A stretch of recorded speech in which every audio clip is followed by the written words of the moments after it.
Good morning, everyone. This is John Hoagland in Ukraine.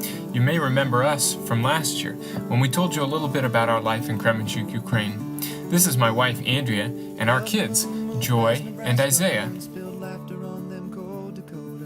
Since that time, God has given us great opportunities to participate in His work, and we want to let you know about what's going on. Ukraine is a country located in Eastern Europe to the southwest of Russia. We speak Russian here, although a lot of people also speak Ukrainian. Kremenchuk is a city on the banks of Ukraine's biggest river, the Dnieper River. We like Kremenchuk. We can walk to most places, and we find that whenever we're out, we see someone that we know. Most people in Ukraine live in the cities, in tall apartment buildings like these. That means everyone is pretty close together, whether they like it or not. Some people still live in simple houses in the countryside. They farm small plots of land for food.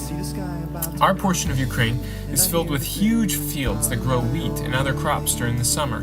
One of Ukraine's biggest products is sunflowers. My job in Ukraine is to teach at a Bible college. This is a special school to help train future pastors and church ministers. My favorite class to teach is the ancient Greek language. We teach that so that the students can read the New Testament in its original language.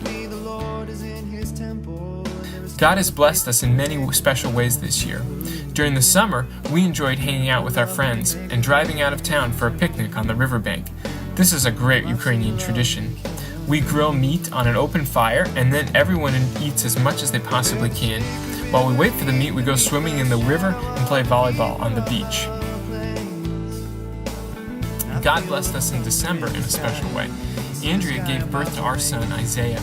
We named him after the prophet in the Old Testament who said, "The people who walked in darkness have seen a great light." We pray that God would help our Isaiah and us display the light of Jesus for everyone to see. And now Andrea is going to tell you a little bit about her ministry at a local orphanage. Most families in Ukraine have either one or two children. If they have too many children, they often cannot take care of them. Because of this, there are many orphanages in Ukraine. Some children in the orphanages have no parents, but many of them have parents or relatives who do not have enough money or simply aren't able to take good care of them.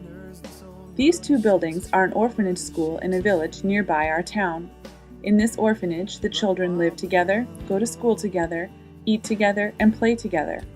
There are about 65 children living here. A group of people from our church travels here every Saturday afternoon to have a simple Bible lesson time with the children. We also do games and crafts, and bring them snacks and juice boxes. The children really look forward to this time every week. The two ladies on the left and right in this picture live in the village and are in charge of raising the children at the orphanage. The two women in the center are from our church and have built a good friendship with them and have been able to talk with them about the hope we have in Jesus. Now let's introduce you to some of the children. This is Maxime and Rostik. They are best friends and in 3rd grade. Nadia and Anya are sisters. Luda and Masha are in 4th grade. Valera and Vova are best friends in 1st grade. They do everything together. The boy on the left in this picture is Kolya. Kolya doesn't have any family. When the rest of the kids go stay with parents or relatives for holidays and vacations, Kolya stays at the orphanage. Kolya loves to help others and shares the few things he has with other children. Without Jesus, Kolya doesn't have much hope for the future. Pray for Kolya to know and trust Jesus so that he can experience the eternal love and hope we have in him and become a part of the family of God. Children living in an orphanage don't have a lot of good examples to follow. Many of them have hard hearts even when they are very young because life has been very difficult for them.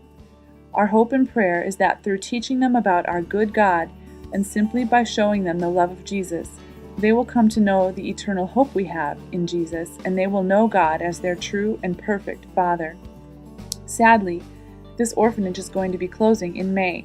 The children, who have become like family to one another, will be sent off to many different orphanages.